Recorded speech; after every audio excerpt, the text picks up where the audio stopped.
So before we start this video, I would like to wish a happy birthday to Bill Graham, sorry if I pronounced that wrong, whose birthday was Tuesday, April 14th. He was in the 1st Division in Vietnam, and he was killed in action, saving 3 men under heavy fire. He received the Medal of Valor for this action. His birthday would have been last Tuesday, but unfortunately I missed it. And his grandson is Aiden Warren, who is a pretty decently big fan. You guys should really go check him out on Instagram. Thanks. Enjoy the video. Hello, it's Inbush with all of your dressing up questions. Is it dress up questions? Yeah? Alright. First thing on the agenda, facial hair. It's a very controversial topic, as facial hair is probably the all-time popular. This lasts like probably 3-4 years. For Vietnam reenacting, it's a no-go, no facial hair. If you're portraying the grunts, I recommend you do what I do. Don't have a clean shave. Guys in the field do not have clean shaves. As you can see, I trim for videos. So I always trim my hair instead of shaving. If I trim it, it still looks kind of scruffy. As guys in the field, we're not worried about, shaving and looking 100%.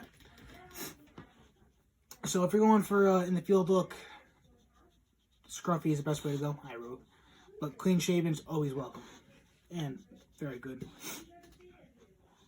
Next way, lightweight rucksack versus Alice rucksack. Oh, once again, sorry about the table. We're in Nate's room. We since for the online school stuff like Zoom and Google Classroom, we like to have the gun wall as a background for one of our liberal teachers because she can't do nothing about it because it's our house.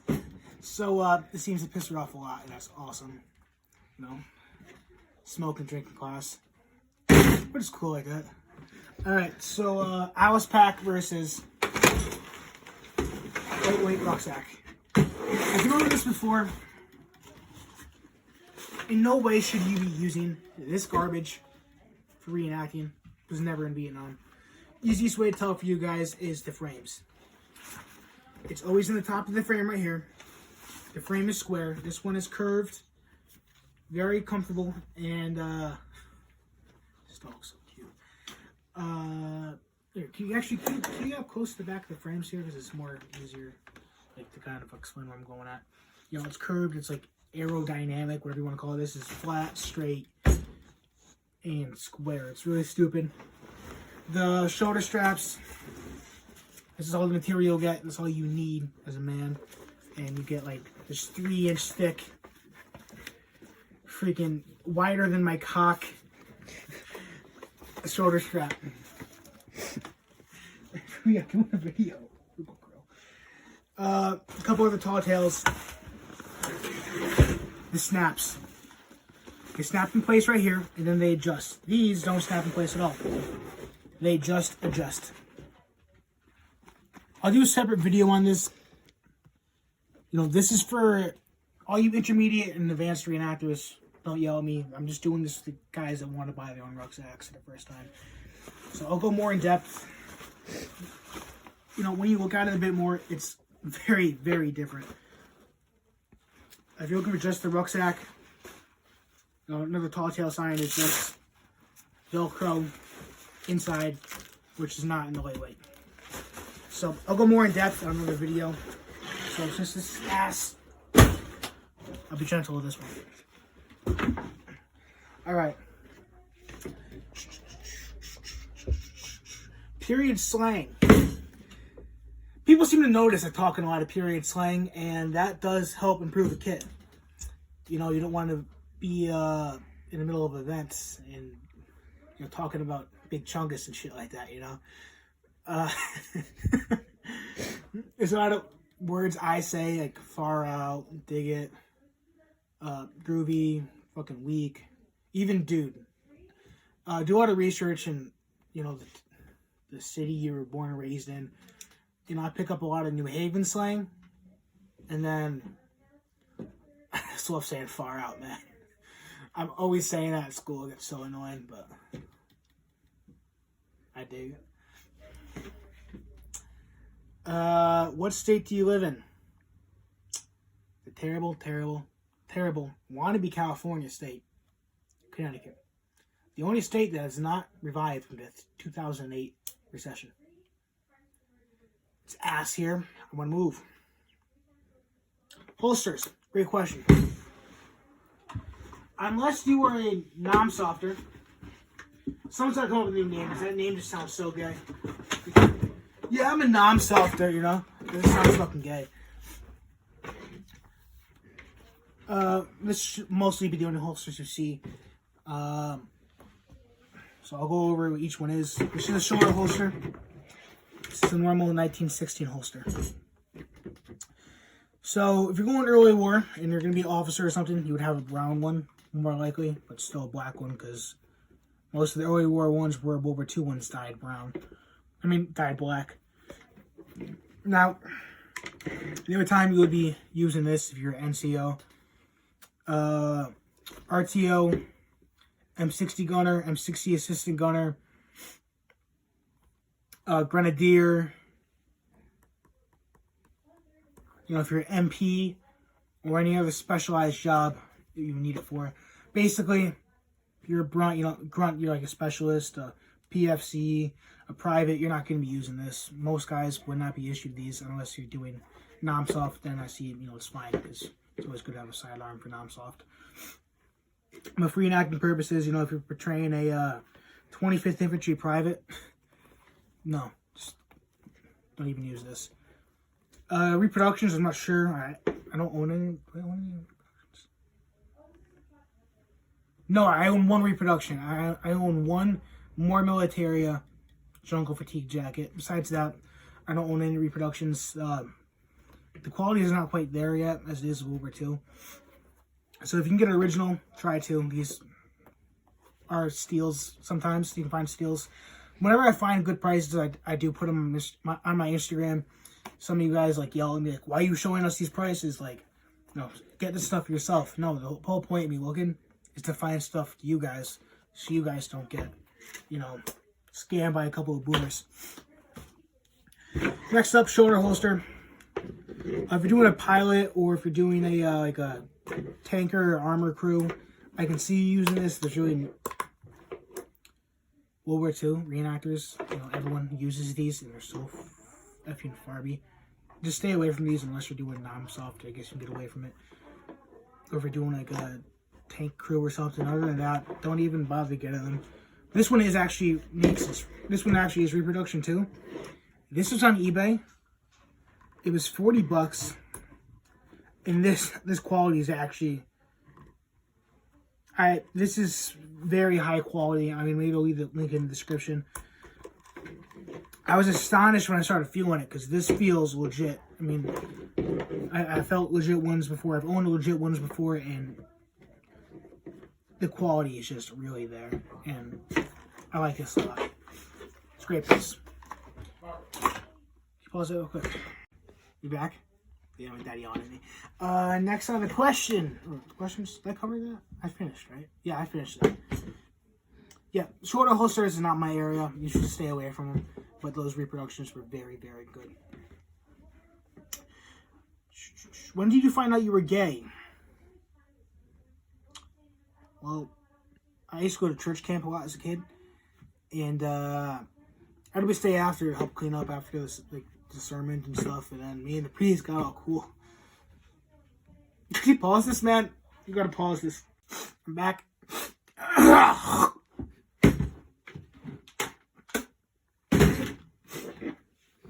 Big reenacting future schemes. I plan to be getting the land with my brother Nate, and opening our own tactical. It really depends where you end up moving. Looking at Texas, North Carolina, Maine. It'd be great. It'd be a real Vietnam fire base. Anyone and everyone would be allowed. We're talking Jeeps. We're gonna end up getting deuce and a halves. Next 5 years, next 10 years, me and Nate have some serious plans. Starting probably 2 years from now, you guys are going to see some big changes and us opening the gates for a lot of members of the community. I'm talking like people that want to get into it. You know, they can borrow gear, they can borrow uniforms. We'll have that stuff.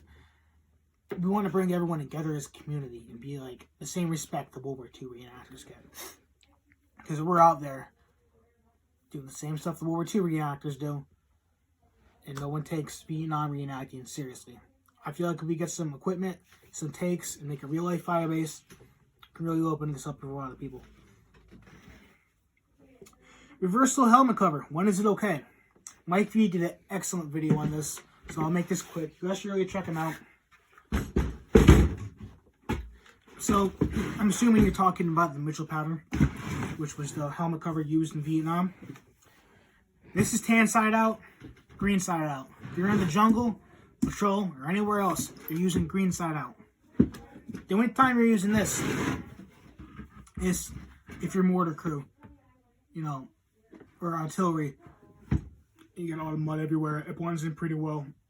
I've actually tried it in a mortar pit at an event last year, and I fit the part. You know, when I was doing mortar crew, I would turn this thing inside out, and it looked great. Other than mortar crew, really interested in using this one. So I gotta do another video on helmet graffiti because I gotta keep going until I, you know, don't see any more corny shit on your guys' helmets, and don't see any more fucking peace signs in your helmet, and no more freaking born to kill, and Vietnam may be hazardous to your health. I mean, come on, be fucking original. Your personality's gotta go on there. This is a canvas of your personality, and only if you're doing late war, by the way. If you're doing early war, keep it blank. But you should put your personality on this canvas if you're doing late war. Don't copy what someone else wrote. That's stupid.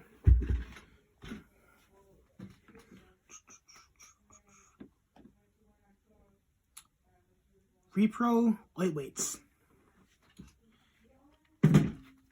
It's come to my attention from a good source, and it will be announced soon, that somebody in Bookland, no, it's India.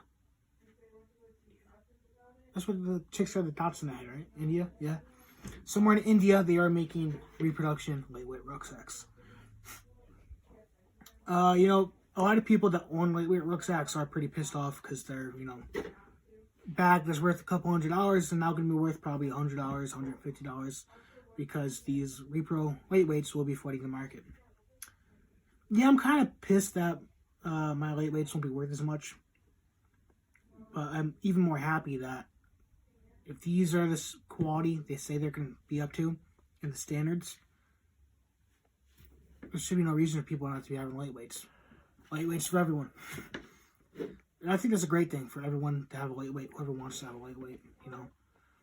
Like, yeah, it's expensive, but there's a lot more people that are actually broke and put a lot more time and effort researching than people that can afford anything and not do any research. And a lot of those people that do a lot of research can't even afford a lightweight. And it's going to be nice that a lot more people can afford lightweights, but it's going to be crappy that originals will be worth way less. At the end of the day, I'm not for it. If they're good quality reproductions.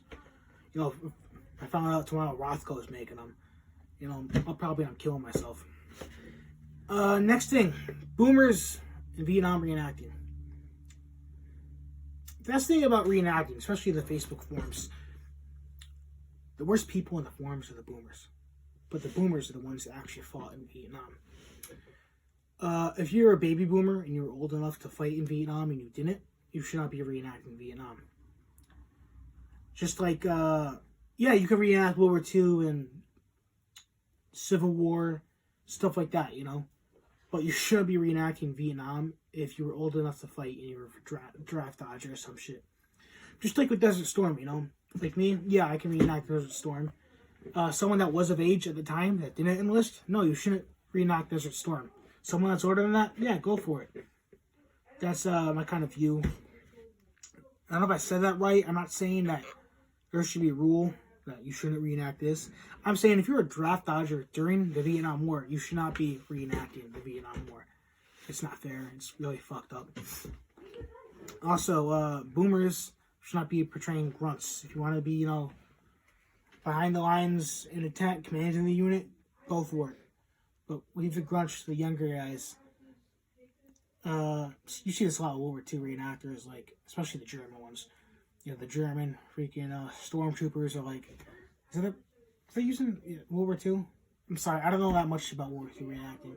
I just see pictures, the guys who are on the front lines are like 600 pounds and, older than my grandfather.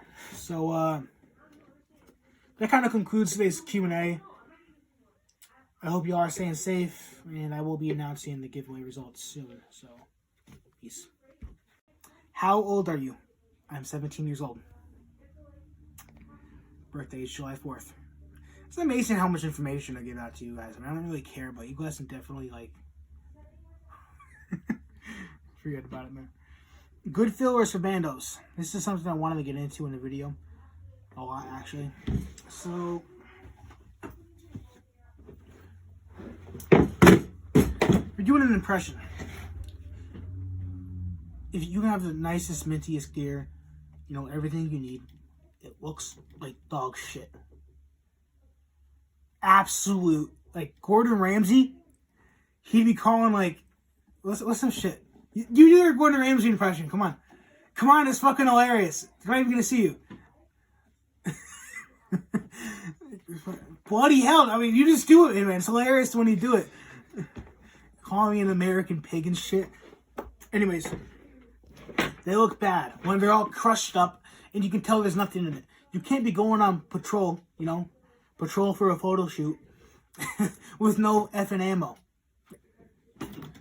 So, if you can't afford magazines, that's fine. One thing I use different things for both of these. Something that works great. Alice Cooper. Aerosmith. Motley Crue.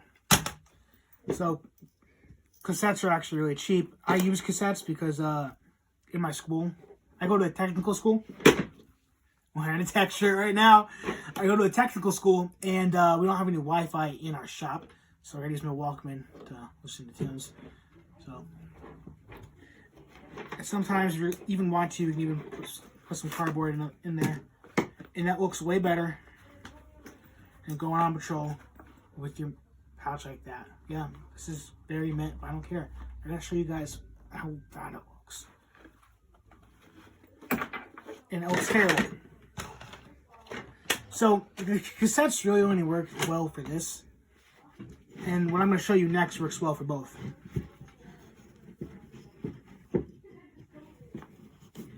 Wood blocks, painted black. They're cheap, they're easy to do. You can pump out 4 bandoliers worth in 5 minutes, You paint them black, they look great, They feel up nice. And there's really no downfall to using them. They're super light. But make sure you paint them black, because you're going to get shit from boomers if they're not painted black. It saves a lot of money, especially if you're in those states where you can afford original 20-round mags. Those go for a decent amount. And even the Brownells ones go for about 20 bucks a piece. So if you got to fill up 2 bandoliers and all your ammo pouches, that really adds up. So that's about that for that part. Also, if you are putting stuff in here, it's always good to what I do is I like to hang up my websites and mannequins and stuff like that, and on the wall.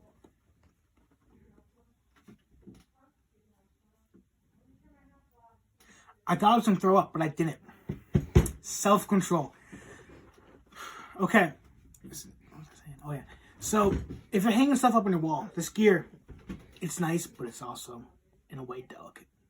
You got to treat it with respect. You got to clean the leather after events. Don't leave full canteens in your website. Don't leave canteen cups in your website. It makes marks on the canteen covers. Don't leave crap in your butt packs. Because it pulls on the eyelids. And after a while, that stuff starts breaking off. You're losing an eyelid there, losing an eyelid there. Next thing you know, you got to throw out your belt because you can't use any of it. So keep that in mind.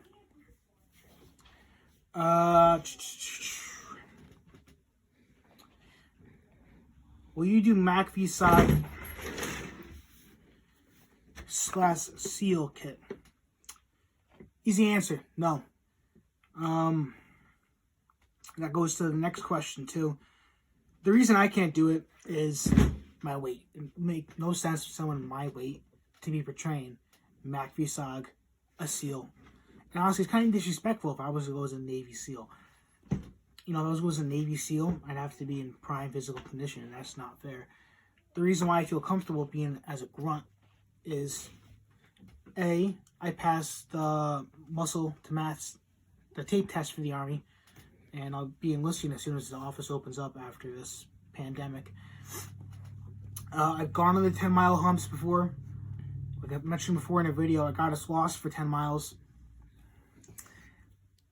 I keep up with those fit guys, no problem, even better than on long rucking marches. You know, I do the same exact stuff everyone else can do for infantry grunt, if not even better. You know, I'm fat, but I can move around. What I can't do is I can't portray a SEAL. I even feel uncomfortable portraying a Marine because I know I couldn't pass Marines tests and stuff like that. I know I couldn't pass their boot camp. Army, if I really try my hardest, like the only branch where I feel like it doesn't matter weight-wise is Air Force. You know, you can be 600 pounds and you can portray the Air Force in Vietnam.